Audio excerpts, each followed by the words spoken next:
Today, we will learn how to set up login accounts and passwords for the LED WeChat software.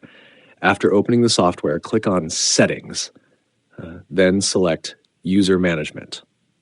The default password is 168. After logging in, you can modify the administrator password in the User Management interface. Click OK, then check the option that requires login for the software. Let's see the effect. When you open the software, a login interface will appear. You must enter the correct password to access the software. Next, let's see how to add a regular user. Click on Settings, then User Management, and log in. After entering the User Management interface, click Add. In the User Settings interface, enter a username and password.